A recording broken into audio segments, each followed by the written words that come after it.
SBS 뉴스입니다. 문재인 대통령이 바이든 대통령과 첫 정상회담을 하기 위해 오늘 미국으로 출국합니다. 문 대통령은 우리 시간으로 오는 20일 새벽 미국 백악관에서 조 바이든 미국 대통령과 정상회담을 합니다. 바이든 대통령 취임 이후 첫 대면 만남입니다. 청와대 고위 관계자는 백신 협력과 관련한 다양한 방안들이 논의될 것이라고 전했습니다. 그동안 정부 간 기업 간에 논의돼온 백신 스와프, 즉 주고받기와 모더나와 같은 mRNA 백신의 기술 이전 및 국내 생산, 그리고 한국을 백신 생산 기지화하는 허브국 구축 같은 문제가 구체적으로 논의될 것으로 전망됩니다. 국내 코로나19 확산세가 곳곳에서 이어지면서 일일 신규 확진자 수가 좀처럼 줄어들지 않고 있습니다.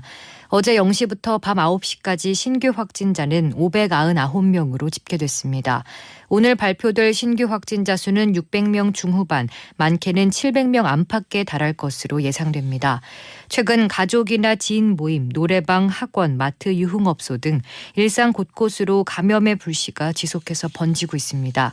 이런 가운데 전파력이 더 강한 것으로 알려진 해외 유입 변이 바이러스가 확인된 국내 집단 감염 사례가 점차 늘어나고 발생 지역 또한 넓어지고 있어 방역 당국이 대응책 마련에 고심하고 있습니다. 정부가 다음 주부터 3주간 적용할 사회적 거리두기 조정안을 이번 금요일인 21일 발표합니다. 손영래 중앙사고수습본부 사회전략반장은 거리두기 조정안과 관련해 잠정적으로 이번 금요일에 발표하는 것을 목표로 다음 주부터 적용할 거리두기 조정안을 논의 중이라고 밝혔습니다. 코로나19 방역 대응을 위한 현행 거리두기는 오는 23일 종료될 예정입니다. 정부는 최근 거리두기 단계와 방역 조치를 연장하면서 그 기한을 2주에서 3주로 늘렸는데 이번 조정안 역시 다음 달 13일까지 3주간 적용될 것으로 보입니다.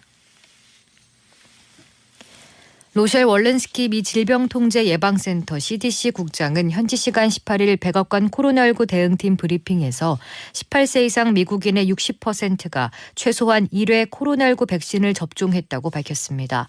CDC 통계에 따르면 17일까지 미국에선 18세 이상 성인 중 59.8%가 코로나19 백신을 최소한 1회 맞았고 47.4%는 접종을 모두 마쳤습니다. 또 전체 인구의 47.5%가 최소한 1회 접종했고 37.3%는 접종을 마무리한 것으로 집계됐습니다. 아스트라제네카와 옥스퍼드 대학이 개발한 코로나19 백신으로 1차 접종을 하고 화이자 바이오엔테크 백신으로 2차 접종을 해도 문제가 없다는 연구 결과가 나왔습니다.